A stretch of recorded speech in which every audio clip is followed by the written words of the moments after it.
existence of aliens is being kept hidden from the public.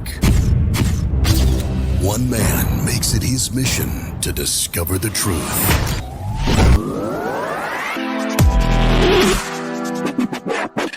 Bonkers. Mr. Bonkers. Bonkers.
Over the last 30 years, there have been thousands of reported sightings of unidentified flying objects over the British Isles.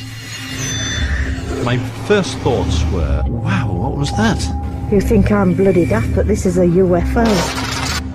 In the summer of 2008, reports of flying saucers and other crafts were capturing the headlines again. Over the years, numerous eyewitnesses, including military personnel, police officers, and experienced airline pilots have testified to seeing strange lights in the sky and other mysterious phenomena. Marble clock, very bright yellow object. It was nothing like an airplane that I'd ever seen before. It's the brightest light I've ever seen in my life. We could offer no explanation. Many of these UFO sightings remain unexplained to this day. But what or who were they? Could they really be evidence of extraterrestrial life? I thought, what's that? I couldn't believe my eyes. Tonight, we hear firsthand from those who witnessed them and examine the truth behind some of Britain's most celebrated UFO sightings.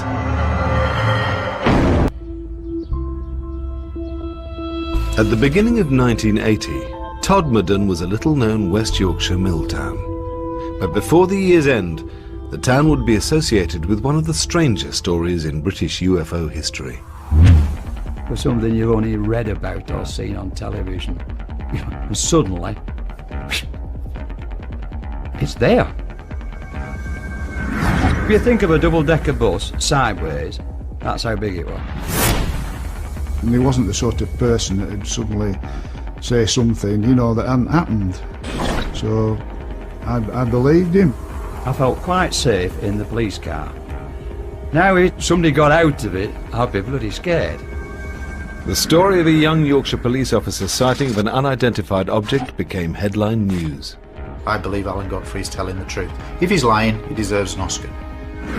Almost 30 years later, his experience has become part of UFO folklore. I've been a journalist for 50 years and covered quite a few rather strange stories. But the Alan Godfrey story is undoubtedly the most astonishing thing I ever covered. In 1980, Alan Godfrey had been a police officer in the Todmorden area for 6 years. On the night of the 28th of November, he claims to have witnessed something extraordinary. We got radio messages from our control room that people were reporting seeing a small herd of cows roaming around a local council estate. And as I'm going up Burnley Road, I could see in the distance, about 500-600 yards up the road, something that had skidded. I thought it was a staff bus that had skidded across the road for some reason. Whatever it was, I decided to go and investigate.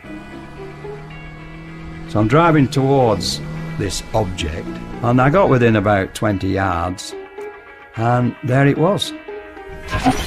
An object, nuts and bolts, hovering above the road surface. It was shaped in a diamond shape, and the bottom flange was rotating. The top half appeared to be stationary. I didn't know what to do. I mean, what would you do? Well, if it were you, you'd probably ring the police up. But in my case, I'm already there, so I thought I'd radio our control room. Alpha Foxtrot 203 to control. Now with 2 radios, we've got a VHF, which is the car radio, and UHF, which is the personal radio. I tried both, and none of them had worked. Come in control. It was eerily silent.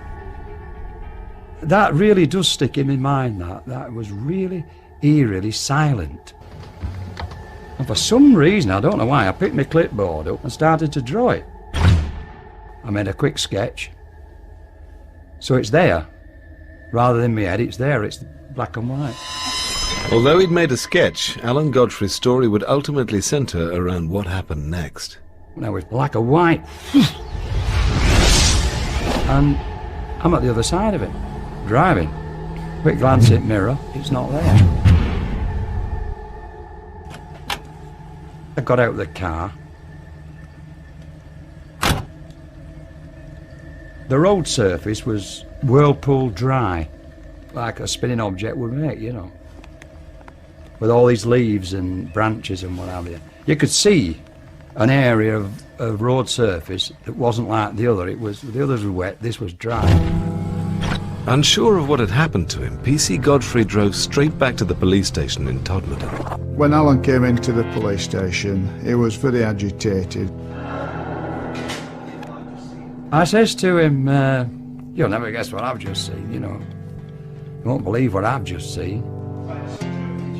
At first, you know, you think it's totally outrageous, you know, but I've no reason to doubt him. I mean, I've known him for a long time, and we know each other really well, and I've no reason to doubt what he said. But the night still had one more surprise left. As Alan Godfrey ended his shift, he noticed something else he couldn't explain. There was approximately 30-35 minutes missing that couldn't be accounted for. From me leaving the police station to coming back. To me, I'd only been away 15 minutes. Over I hadn't, I'd been away approximately 45-50 minutes. What Alan Godfrey claimed to have experienced was strange enough, but he wasn't alone in witnessing unusual phenomena that night.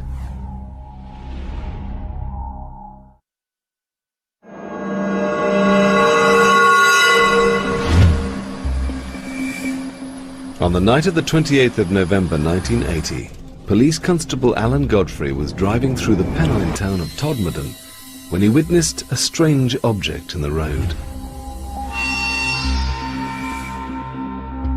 was something you've only read about or seen on television. And suddenly, it's there in front of you. It was just something out of a science fiction film. It was totally unbelievable. PC Godfrey had no rational explanation for what he'd seen, or for what he discovered later. I had this irritating itch on my foot. The boot on my left foot was split. If that's the sole of the, it was split that way. I've no idea why they were split, but when I took it off, I removed my sock, and it was on the instep of my foot, and it was a round circle like that, red. And it was very, very itchy. It wasn't sore, but it was very, very itchy. At work the following day, Alan Godfrey received some surprising news. He hadn't been the only officer who claimed to have seen something strange the previous night. I came on duty, and there was an inspector waiting to see me. I went into the inspector's office, and he then informed me that I wasn't alone, that 3 police officers in Halifax, in fact, had some sort of an encounter the same night. And he was putting a report together, and he wanted a statement off me. Coming out the inspector's office thinking, yeah, right on. 12 miles from Todmorden, on the moors above Halifax, PC's John Porter, Howard Turnpenny and Julie Baxter had been looking for stolen motorbikes. What they witnessed compelled them to make an official report. We parked up, got out, walked down over the fields towards the quarries. And we nearly reached the quarries, and then something, nothing verbally, but something told us to turn. And we turned and just stood. And in the sky was a very cold, and I would describe it as a cold steel blue light. Not flashing, but pulsating. And the hairs on my arms and my neck just stood up. I cannot tell you, in all honesty, how big this thing was, because there was no definite shape to it other than a pulsating steel blue ball. But wherever it went, it was very, very fast. As fast as I'm moving my hand now. A second. A second, a second, a second. And that's how fast it moved, with no noise. Whiskey Delta 40 to Halifax Control. Tried to speak to Halifax on the radio. Nothing. Absolutely dead. I wasn't frightened, I was intrigued as to what this was. But for WPC Julie Baxter, the experience proved unsettling. Julie was scared. There's no doubt about it. She made her feelings very plain. Scared. Howard was like me. He wanted to know what it was. He wanted to see this thing. For no known reason, it shot off in a big overhead arc towards Todmorden. Whatever it was not of... I can't explain whatever of our making. It was something completely alien to my understanding. And the night was getting even stranger. 2 traffic officers on the moors near Littleborough, 12 miles from both Alan Godfrey and the Halifax patrol, reported seeing a bright pulsating sphere hovering between 2 electricity pylons before it sped off over the hills. In all, 6 separate police officers had witnessed strange phenomena that night. But it was Alan Godfrey's story which caught the attention of both the local press and UFO investigators,